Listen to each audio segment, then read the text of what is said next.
السلام علیکم ورحمۃ اللہ وبرکاتہ. معزز سامعین اکرام،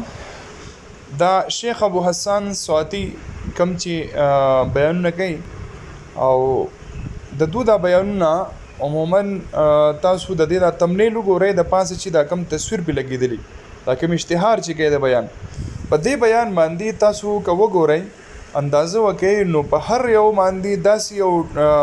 خبره لیکلې یو داسې یو تصویر یې ورکړي چې هغه تصویر هغه د نه کتو قابلې، ځکه چې بعض اوقات انسان یو کار کوي د هغې نه مقصود د هغه دینداري چې ثواب راته میلاو شي، دینداري خورې شي، لیکن کیدای شي په ناپوهتیا کې د ده نه یا د ده د ملګرو د وجې نه فحاشي خورېږي، بېحیایي خورېږي، که د دین مسئلې هم دي لیکن په داسې انداز کې د هغې بیانول یا د هغې تصویر ته ضرورت څه دی،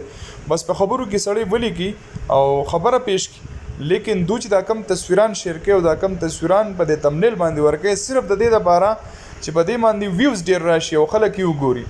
نو یقینا چې د دې د وجې نه فحاشي خورېږي، دینداري به دې نه خورېږي. لہذا زما درخواست دی چې د دې نه ځان بچو ساتو. دا یو څو کلیپس دي، تاسو ټولې وګورئ، تاسو ته به اندازه وشي چې څومره خطرناک دي دا. السلام علیکم ورحمت الله. معززو، دا تاسو ناظرین وګورئ، لکه یو مسله بیانولو دپاره دومره فحش تصویر ورکول ته څه ضرورت دی، او تصویر هم په داسې انداز کې بیا به مونږ دا ووایو چې یاره دا غلط فلمونه او دا غلط څیزونه بیا په هغې کې هم ګناه نشته، ځکه چې دا علما کرام دي او داسې قسم لکه تصویران ورکول، او یا که د ملګري دي مثلا څوک دا ووایي چې یاره شیخ صاحب دا پخپله نه ورکوي، نو که هغه یې نه ورکوي نو د ملګرو ته دې ووایي چې یاره تاسو ولې داسې غلط څیزونه تاسو شیر کوئ چې دا تاسو وګورئ. معززو، دا د کتلو قابل نه دی، او دا که چېرته فیملی ګوري زنانه یا چې کوم دی واړی،